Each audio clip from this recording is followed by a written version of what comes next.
नमस्कार। नमस्कार। RRC news के हिंदी समाचार बुलेटिन में मैं मानसी आपका स्वागत करती हूँ। सबसे पहले एक नजर आज की सुर्खियों पर। हेडलाइन्स प्रायोजक आरआरसी ब्रॉडबँड, अकोल्यातील सर्वात स्वस्त आणि वेगवान कनेक्शन। शहर स्वच्छता के लिए लाई गई मैकेनिक स्वीपिंग मशीनें खा रही धूल। शहर के सभी मुख्य रास्तों पर कीचड़ व गड्ढों का साम्राज्य।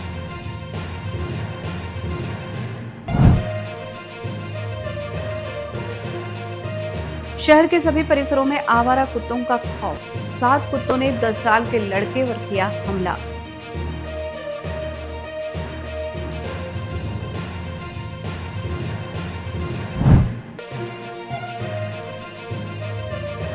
कोल्हापुर के होटल व्यवसाय से 15 लाख की धोखाधड़ी। पातुर बुलाकर थमाई 3 किलो 300 ग्राम नकली सोने के सिक्के।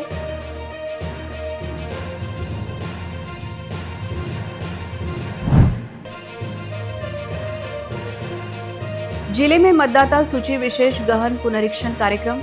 सभी मतदाता अपने बीएलओ को फॉर्म भरकर दे, जिलाधिकारी का आह्वान।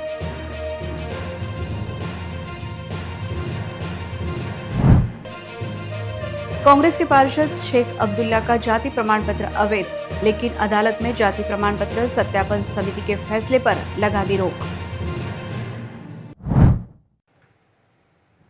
शहर के मुख्य रास्तों की सफाई के लिए राज्य शासन के स्वच्छ भारत मिशन अंतर्गत अकोला महानगर पालिका को 3 मैकेनिकल स्वीपिंग मशीन प्राप्त हुई थी। इन मशीनों की सहायता से शहर की सफाई करने के बजाय उन्हें धूल खाने के लिए छोड़ दिया गया है, जिससे शहर सफाई का कार्य प्रभावित हो रहा है। बीते गुरुवार को महापालिका में महापौर की अध्यक्षता में स्थायी समिति के सभापति विजय अग्रवाल ने शहर की स्वच्छता के संदर्भ में स्वच्छता विभाग की एक समीक्षा बैठक आयोजित की थी, जिसमें शहर के स्वच्छता कामों में लापरवाही न बरतने व स्वच्छता कामों में तेजी लाने के आदेश दिए थे।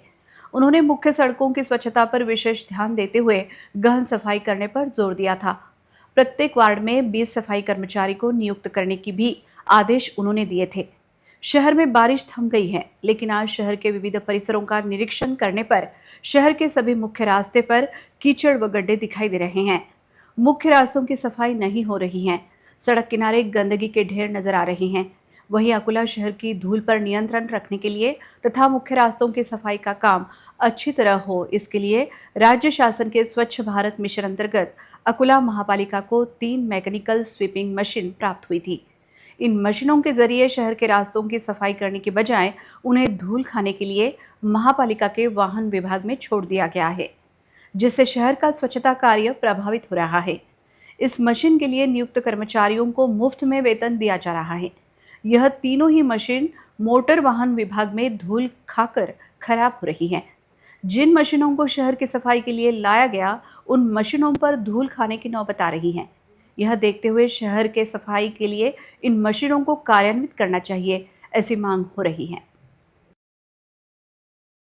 खोलेश्वर अकोला महानगरपालिका वाहन विभाग सध्या मी इथे उभी आहे। खोलेश्वर या भागात मी सध्या उभी आहे।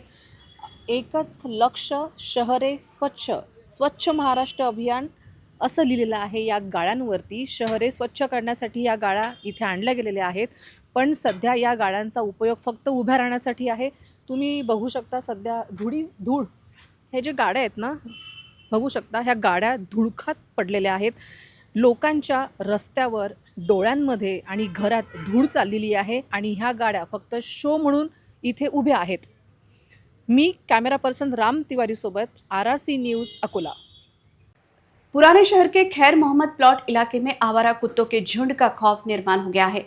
आवारा श्वानों के हमले में एक मासूम बच्चा घायल हो गया है। सुप्रीम कोर्ट ने आवारा कुत्तों की बढ़ती संख्या को लेकर मनपा को सख्त निर्देश दिए हैं, लेकिन मनपा की इस समस्या की ओर अनदेखी हो रही है।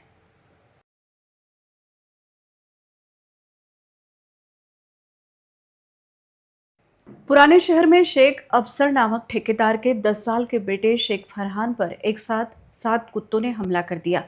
इस हमले में कुत्तों ने फरहान के पैर को बुरी तरह काट लिया, जिससे वह लहूलुहान हो गया। इस घटना से इलाके में हड़कंप मच गया है। लोगों में डर और गुस्से का माहौल है। मिली जानकारी के मुताबिक 10 साल के शेख फरहान को अचानक 7 आवारा कुत्तों के झुंड ने घेर लिया। जब वह अपने घर के बाहर खेल रहा था, कुछ ही देर में कुत्तों ने उस पर हमला कर दिया और उसके पैर को बुरी तरह काट लिया।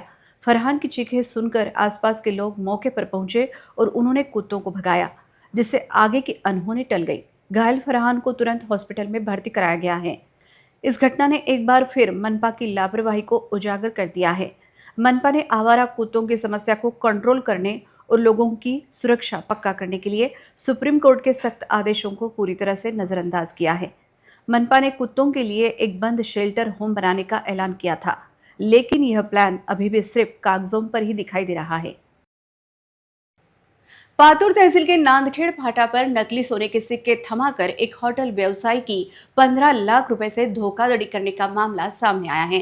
कोल्हापुर के वड़ीसिंगी मोड़ पर होटल का व्यवसाय करने वाले युवराज कामले के साथ यह ठगी हुई है, जिसकी शिकायत व्यवसायी ने जिला पुलिस अधीक्षक को निवेदन। घटना की जानकारी देते हुए व्यवसायी ने कहा कि उन्हें गत 20 जून को किसी अज्ञात का फोन आया। उसने बताया कि उसके पास कुछ सोने के सिक्के हैं, जिसे मैं आपको कम कीमत में बेच सकता हूँ। होटल व्यवसायी उसके झांसे में आ गया और सोना देखने के लिए पातुर परिसर में पहुंचा। ठगी करने वाले आरोपी ने उसे कुछ सोने के सिक्के दिखाए। इन सिक्कों को परखने से इसके खरे होने की जानकारी सामने आई। बाद में आरोपियों ने व्यवसायी से 15 लाख रुपए में 3 किलो 300 ग्राम सोने के सिक्के की डील पक्की की। इसके बाद होटल व्यवसायी कामले कोल्हापुर से पातुर आए। शनिवार 4 जुलाई को आरोपी को 15 लाख रुपए नकद दिए और सिक्के ले लिए। सौदा पूरा होने के बाद जब मिले हुए सिक्कों की जांच की गई तो वह सब नकली निकले, लेकिन तब तक रकम मिलने के बाद तत्काल आरोपी मौके से रफू चक्कर हो गए। यह 3 लोग थे। बाद में उन्होंने अपने फोन भी बंद कर दिए थे। धोखाधड़ी का एहसास होते ही व्यवसायी ने पातुर पुलिस स्टेशन में शिकायत दर्ज करने की कोशिश की। पुलिस ने यह शिकायत संज्ञान में ली है। इसके अलावा अपनी रकम की वापसी की गुहार लगाते हुए ठगी के शिकार होटल व्यवसायी ने जिला पुलिस अधीक्षक से मिलकर उन्हें निवेदन भी दिया है। अनोळखी व्यक्तीचा कॉल आला की असंच माझे दाजी आणि माझी बहीण जी आहे ती पाडापाडीची कामं करतात आणि एका मारवाड्याचा वाडा पाडलेला आहे आणि त्या वाड्यामध्ये सोन्याचे कॉईन्स गावलेले आहेत एका माठामध्ये आणि ते माठ जो आहे त्याच्यात पूर्णतः सोन्याचे कॉईन्स आहेत आणि ते कॉईन कमी किमतीमध्ये आम्ही तुम्हाला देतो आणि तुम्ही ते कॉईन चेक करायला या. 30 तारखेला मला कॉल आला. मी त्या व्यक्तीला ओळखत नव्हतो, काय नव्हतो. तो अनोळखी व्यक्ती होता. त्यानंतर सुद्धा मला त्याच्यावर मी विश्वास ठेवला आणि लालचीपोटी मी ते कॉईन बघण्यासाठी आलो. कारण मला कमी किमतीत कॉईन मिळणार होते म्हणून मी लालच मला लागली आणि त्या लालचीपोटी मी त्यांना कॉईन बघायला आलो. ज्यावेळी मी कॉईन बघायला आलो प्रत्यक्षात त्यावेळी कॉईन मी बघितले पूर्णतः. तर त्याच्यातला एक कॉईन उचलून घेतला आणि मला त्यांनी दिला आणि तो कॉईन पूर्णतः खरा होता. एक कॉईन दिला त्यावेळी. मग आमची जी डील होती ती 50 लाखाला ठरली. 3 किलो 300 ग्रॅमची आणि त्या 3 किलो 300 ग्रॅमची डील 50 लाखाला ठरल्यानंतर प्रथम त्यांना 20 लाख रुपये द्यायचे होते. कारण 20 लाख रुपयाची व्यवस्था काय माझ्याकडनं झाली नाही. मग मी त्यांना सांगितलं 15 लाख रुपये माझ्याकडे व्यवस्था झालेली आहे शनिवारी आणि त्याच्यानंतर मंगळवारी तुम्हाला 6 लाख रुपये देतो आणि बाकीचे जे उर्वरित पैसे आहेत ते 1 महिन्यानंतर देतो. ज्यावेळी आम्ही 15 लाख रुपये घेऊन नांदखेड फाटा इथं आलो, पातूरच्या बाजूला नांदखेड फाटा आलो. त्या नांदखेड फाट्यावरती आल्यानंतर मला त्यांचा कॉल आला की असं नांदखेड फाट्यावरती तुम्ही या. नांदखेड फाट्यावरती आल्यानंतर आम्ही 15 लाख रुपये त्यांना कॅश दिली व त्यांनी मला 3 किलो 300 ग्रॅमचे नाणी दिलेत. तर ते नाणी पूर्णतः खोटी निघलेत आणि आमचे जसे कॅश त्यांना मिळतात त्यांनी तिघांनी त्यांचे मोबाईल बंद करून ठेवलेत. इस घटना के कारण नकली सोने के सिक्के या खजाना मिलने का लालच देकर धोखाधड़ी करने वाले गिरोहों का मुद्दा एक बार फिर चर्चा में आ गया है और अब सभी की नजरें इस बात पर टिकी है कि पुलिस इस मामले में क्या कार्रवाई करती है। पुलिस अधीक्षक ने क्राइम ब्रांच को भी समांतर जांच करने के आदेश दिए हैं। मतदाता सूची विशेष गहन पुनरीक्षण मुहिम के पार्श्वभूमि पर सभी मतदाताओं ने घर पर आने वाले बीएलओ से सहयोग करते हुए अपना फॉर्म भरकर देना चाहिए, ऐसी अपील जिलाधिकारी वर्षा मीना ने की। इन दिनों मतदाता सूची विशेष गहन पुनरीक्षण अर्थात एसआईआर का काम जिले में चल रहा है, जिसमें मतदाता का पंजीयन, नाम में दुरुस्ती, नए मतदाताओं का नाम सूची में शामिल करना तथा जनतंत्र को मजबूत करने के लिए हर मतदाता का सहभाग आवश्यक है। कार्यक्रम के अनुसार मतदान केंद्र स्तरीय अधिकारी यानी बीएलओ 30 जून से घर घर पहुंच रहे हैं। अभी तक शहर में 80% तक फॉर्म वितरित किए गए हैं। सभी मतदाता अपने फॉर्म योग्य तरीके से भरकर अपने बीएलओ के पास जमा करें, ऐसा आवाहन जिलाधिकारी द्वारा किया गया है। अकोला जिल्ह्यामध्ये SIRचं काम चालू आहे. आपला 80% जो इन्युमरेशन फॉर्म्स आहात ते वाटप झालेले आहे. खूप चांगली गोष्ट आहे. आपले BLO पाऊसचे वेळ आहे तरी पण दिवस आणि रात्रीभर काम करतात. आता आपल्याला फोकस करायचे आहे डिजिटायझेशनवर आणि जे फॉर्म वाटप झालेले आहे ते कलेक्शनवर. तो आपल्याला जे काही फॉर्म दिले गेले आहेत ते कृपया करून व्यवस्थित भरून आपले BLOsचे हातात देऊन टाका आणि त्याच्यानंतर ते सगळे डिजिटायझेशनचं काम होणार आहे. तो याच्यासाठी आपल्या सगळ्यांचा सहयोग खूप अनिवार्य आहे. जाति प्रमाण पत्र सत्यापन समिति द्वारा पारशिता सीमा अंजुम शेख अनिस्का जाति का प्रमाण पत्र अवैध घोषित करने के बाद अब अकोला महापालिका के वार्ड नंबर 1A से ओबीसी के आरक्षित सीट से चुने गए कांग्रेस पार्षद शेख अब्दुल शेख सलीम का बेलदार जाति का प्रमाण पत्र सत्यापन समिति ने अवैध घोषित कर रद्द कर दिया है। जाति प्रमाण पत्र अवैध होने का यह दूसरा मामला सामने आया है। महापालिका के प्रभाग नंबर 1A से नागरिकों का पिछड़ा वर्ग अर्थात ओबीसी के आरक्षित सीट से चुने गए कांग्रेस के पार्षद शेख अब्दुल शेख सलीम का बेलदार जाति का प्रमाण पत्र जिला जाति प्रमाण पत्र सत्यापन समिति ने अवैध घोषित कर रद्द कर दिया है। हालांकि इस फैसले के खिलाफ शेख अब्दुल्ला ने तुरंत बॉम्बे हाईकोर्ट की नागपुर खंडपीठ का रुख किया, जहां अदालत ने समिति के फैसले पर रोक लगा दी है। इस वजह से उनका पार्षद पद फिलहाल सुरक्षित है। जानकारी के मुताबिक शिकायतकर्ता अब्दुल रहीम अब्दुल कादर उर्फ रहीम पेंटर ने पार्षद शेख अब्दुल के जाति प्रमाण पत्र के खिलाफ शिकायत दर्ज कराई थी। बाद में शिकायतकर्ता के अनुरोध पर ही इस शिकायत को खारिज कर दिया गया था। भले ही शिकायत वापस ले ली गई थी, लेकिन जिला जाति प्रमाण पत्र सत्यापन समिति ने मामले की गंभीरता को देखते हुए जांच जारी रखी। आखिरकार समिति ने पार्षद शेख अब्दुल के बेलदार जाति के दावे को अवैध घोषित कर दिया। साथ ही उपविभागीय अधिकारी वाशिम को उनका यह अवैध प्रमाण पत्र जब्त कर कानूनी कार्रवाई करने के निर्देश दिए हैं। वहीं दूसरी ओर अकोला महापालिका का चुनाव खत्म होने के बाद आरक्षित प्रवर्ग से चुनाव जीतकर महापालिका में पहुंचे 21 पार्षदों ने अपना जाति जांच प्रमाण पत्र अर्थात कास्ट वैलिडिटी सर्टिफिकेट 6 महीनों के भीतर चुनाव विभाग के सामने प्रस्तुत न करने के कारण इन सभी पार्षदों पर अपात्रता की कार्रवाई होना निश्चित माना जा रहा है, जिसके चलते इन पार्षदों द्वारा कास्ट वैलिडिटी सर्टिफिकेट के लिए भागादौड़ी की जा रही है।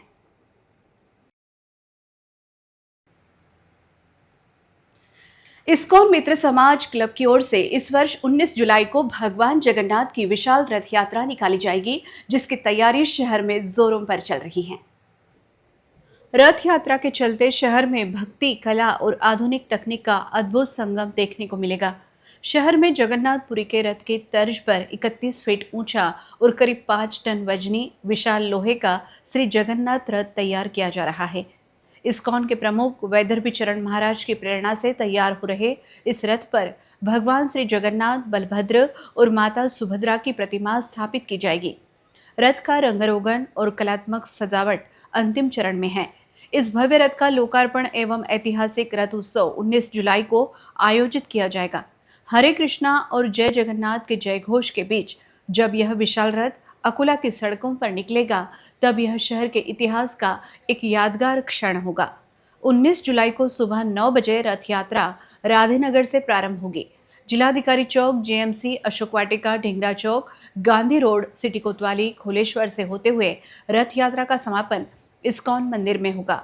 इस रथ का निर्माण तथा उसकी डिजाइन को लेकर आयोजक द्वारा जानकारी दी गई। मला बनवायला 1.5 वर्ष लागलं आहे। आज 1.5 वर्ष, मागच्या 1.5 वर्षापासून हे काम चालू आहे। 1.5 वर्षापासून वेळ लागला आणि 6 फुटाचं याचं चाक आहे। 12 फूट बाय 20 फूट या रथाची साईज आहे आणि उंचीला जवळपास 31 फूट होतो आणि वरचा जो आपलं घुंबट आहे मंदिराचं, गाभाऱ्याचं, ते 11 फूट वर खाली होते। म्हणजे ॲडजस्टेबल आहे। म्हणजे अकोल्यात आपल्या जसे वायर इलेक्ट्रिकचे खाली आहेत, झाडं खाली आहेत, मग त्याचा त्रास होऊ नये मिरवणुकीच्या वेळेस म्हणून ते ॲडजस्टेबल घुंबट केलेलं आहे। समोरच्या चाकावर स्टेअरिंग आहे, दोन्ही चाकं मुव्हेबल आहे आणि मागच्या चाकाला हँड ब्रेक आहे। शहर के श्री स्वार्थी श्याम परिवार द्वारा योगिनी एकादशी उपलक्ष्य पर आयोजित 17वें श्री श्याम बाबा एकादशी संकीर्तन में श्री श्याम प्रेमी भक्त भजनों की ताल पर जमकर झूम उठे। अकोला के गीतानगर परिसर में स्थित श्री रामदेव बाबा एवं श्री श्याम बाबा मंदिर में योगिनी एकादशी के अवसर पर विशेष धार्मिक अनुष्ठानों का आयोजन किया गया। सुबह वैदिक मंत्रोच्चार के बीच बाबा श्याम का अभिषेक, पूजा अर्चना और आकर्षक श्रृंगार किया गया, जिसके पश्चात श्री खाटू श्याम बाबा का मनमोहक श्रृंगार दर्शन देखने हेतु बड़ी संख्या में श्रद्धालु पहुंचे। शाम 7 बजे संध्या आरती के बाद श्री स्वार्थी श्याम परिवार अकोला द्वारा 17वें श्री श्याम एकादशी संकीर्तन का आयोजन किया गया। शहर के प्रसिद्ध भजन गायक गोपाल शर्मा तथा नागपुर के भजन गायक कार्तिक गौतम ने कीर्तन की है रात, बाबा श्याम आपको आना है, संजो है शाम का दरबार, भक्त पुकारे आजा शाम हमारे और तेरा कितना किया श्रृंगार सावरे जैसे हिंदी, राजस्थानी व मराठी भजनों की मनमोहक प्रस्तुति दी। इस मौके पर भजनों की मधुर प्रस्तुति पर श्रद्धालु भाव विभोर होकर झूम उठे और पूरा मंदिर परिसर जय श्री श्याम के जयघोष से गूंज उठा। कार्यक्रम के समापन पर श्री स्वार्थी श्याम परिवार की ओर से सभी श्रद्धालुओं को फलाहार प्रसाद वितरित किया गया। शहर में सांप तथा पर्यावरण के लिए काम करने वाले चीकू इंगोले नामक सर्प मित्र ने गड़ंगी परिसर में दिखाई दिए विषैले घोनस सांप तथा उसके बच्चों को सुरक्षित रेस्क्यू किया। सांपों की प्रजाति में घोनस सांप सबसे जहरीला माना जाता है। सांपों की अन्य प्रजाति की तरह घोनस सांप की मादा अंडे नहीं बल्कि सीधे बच्चों को जन्म देती है। एक समय में मादा सांप 20 से 40 बच्चों को जन्म देती है। ऐसी ही एक घोनस मादा सांप शहर के गड़ंगी की परिसर में दिखाई दिया। परिसर के घबराए नागरिकों ने इसकी जानकारी सर्प मित्र चीकू इंगोले को दी।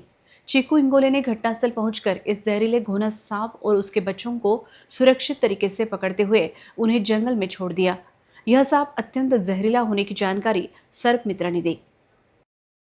काल रात्री आम्ही एक रसल वायपर स्नेक रेस्क्यू केला होता। तर आम्ही आता त्याला इथं सोडायला आलो। त्यांनी 30 ते 40 पिल्लांना जन्म दिला आणि रसल वायपर हा एक विषारी जातीचा साप आहे। त्याच्यामध्ये हिमोटॉक्सिक वेनम असते। आता आम्ही त्याला निसर्गामध्ये रिलीज करायला आलेलो आहोत। तुम्ही बघू शकता हा रसल वायपर स्नेक मादी आहे आणि हे त्याचे पिल्लं आहेत।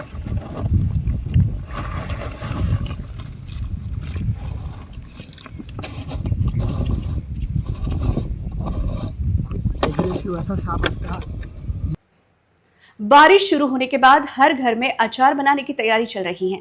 मार्केट में मिलने वाले रेडीमेड अचार की तुलना में घर में बने अचार का स्वाद लाजवाब होता है। महंगे होने के बाद भी कच्चे आम खरीदने के लिए भीड़ दिखाई दे रही है। बारिश का मौसम शुरू होते ही महिलाओं में अचार बनाने की गड़बड़ शुरू हो गई है। बाजार में बहुत सारे कच्चे आम बिक्री के लिए आ गए हैं। शनिवार रविवार को छुट्टी होने की वजह से अकोला शहर के बाजार में कच्चे आम खरीदने के लिए लोगों की भीड़ उमड़ पड़ी। घर पर बने अचार की बात ही कुछ अलग होती है। इन दिनों कच्चे आम 250 से 300 रुपए किलो के हिसाब से बिक रहे हैं, जिन्हें खरीदने के लिए बाजार में भीड़ दिखाई दे रही है। कच्चे आम खरीदने के बाद विक्रेता द्वारा ही पैसे लेकर आम फोड़ कर दिए जाते हैं।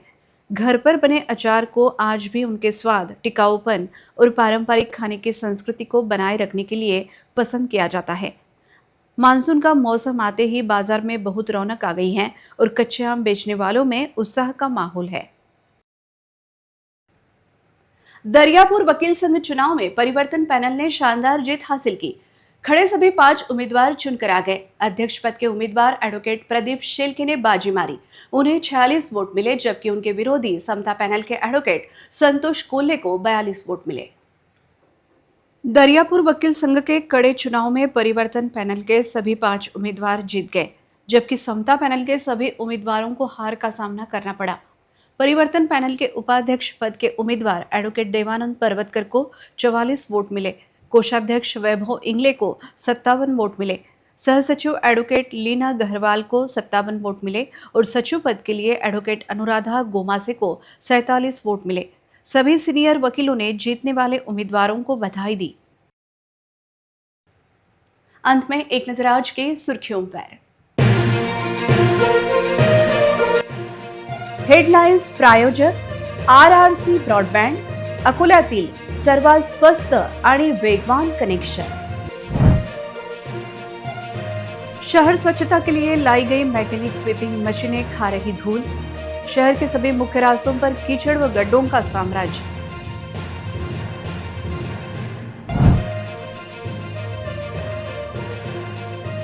शहर के सभी परिसरों में आवारा कुत्तों का खौफ। 7 कुत्तों ने 10 साल के लड़के पर किया हमला।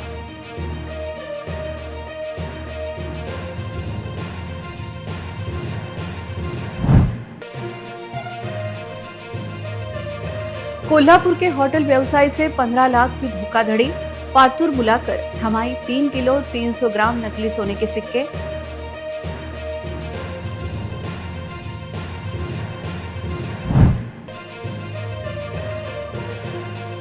जिले में मतदाता सूची विशेष गहन पुनरीक्षण कार्यक्रम। सभी मतदाता अपने BLO को फॉर्म भरकर दे, जिलाधिकारी का आह्वान।